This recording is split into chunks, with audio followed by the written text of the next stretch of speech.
Now, the next thing I want to talk to you about is not really a biblical prophecy, but I still think I have to talk to you about it. Because there was a mystic by the name of St. Malachi who lived back in the 11th century. St. Malachi claims that he had a spiritual experience one day, and while in a trance, God showed him all of the popes that would exist from his time until the last pope. Malachi was given a prophecy of 112 popes. And in these 112 popes, there were given signs, little clues as to the identity of each one, all 112. Well, the writings of Malachi were stored away in a vault by one of the popes for about 300 years. They didn't have printing presses in those days, so the possibility of circulating the writings of St. Malachi were very small. But when Gutenberg invented the printing press, all of a sudden someone printed the prophecies of St. Malachi. And as the prophecies of St. Malachi began to be known, people became very interested, and they started counting the popes. Well, several hundred years had passed by that time.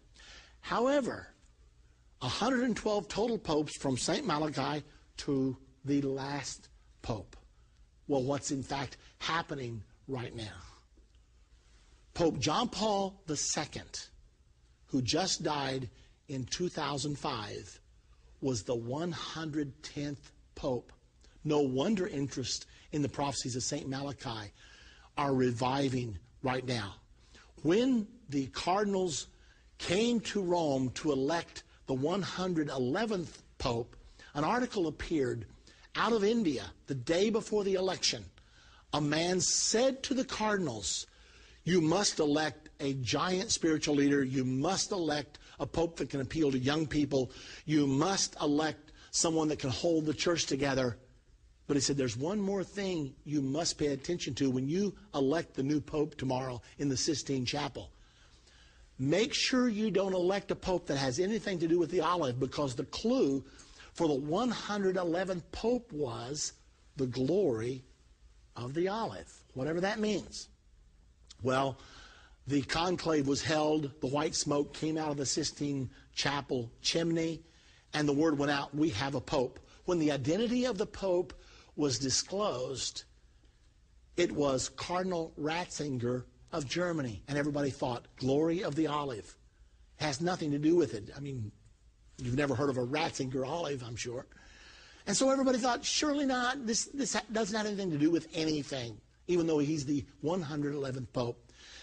Everybody was interested, though, in finding out what his name would be that he would rule under. You know, when popes are elected, they don't rule under their own name. They take a name like Pope John XXIII or Pope Pius XII, the last one, Pope John Paul II. So everybody wondered, how will Cardinal Ratzinger rule the church? What name? Because when a man picks a name, it usually is indicative of something that means something special to him.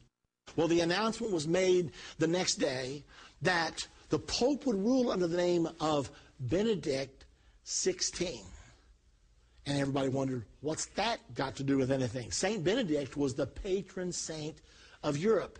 He was a very powerful man, and he gave birth to a powerful order called the Benedictine Order. Well, the Benedictine Order has been powerful in the Roman Catholic Church for a long time, and it has a symbol. You may be interested to know, and by now you've guessed it. The symbol of the Benedictine Order is the olive. So he chose the glory of the olive. Now that he's the Pope representing the Benedictine Order.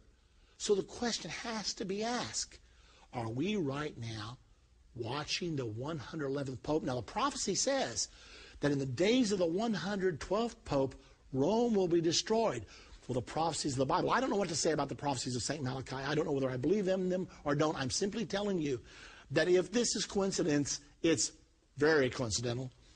But I do know this. The Bible says that right at the time of the Battle of Armageddon, the city of Rome is going to be destroyed. And that's what it says happens at the 112th Pope. Now, it's really interesting that this pope just elected was elected at the age of 75. The cardinals chose an older pope on purpose because Pope John Paul II had ruled the church for so long that he had totally changed the texture of the church. They felt like they did not want a pope that would rule for a long time, so they picked a man 75 years of age. Today, he's 76 years of age. So how long will he rule? If, in fact, he is the next to the last pope, and all the other signposts that we're talking about today are coming to pass right now, then perhaps St. Malachi was on to something. Perhaps the next pope will be the last pope.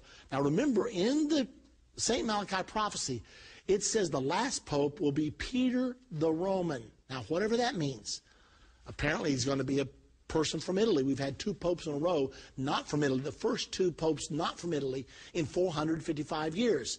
All of a sudden, it looks like if St. Malachi's prophecy is correct, and I can't tell you whether it is or not. It's not biblical. It's just something that happened. But if, in fact, it is correct, after this pope dies, the next pope elected will preside over the destruction of the city of Rome. Several times in the book of Revelation, Rome is referred to as Mystery Babylon. Revelation 17, Mystery Babylon is called the city of 7 hills. Rome is the city of 7 hills. And the destruction of the city of Rome is mentioned several times in the book of Revelation. And that's what St. Malachi said. So here we are. You got St. Malachi's word, which you have to take with a grain of salt, but you got the Bible that you can take to the bank. And it's telling us, you and me, that we're getting closer and closer to the second coming. I think the sign says 8 miles to Indianapolis. Signpost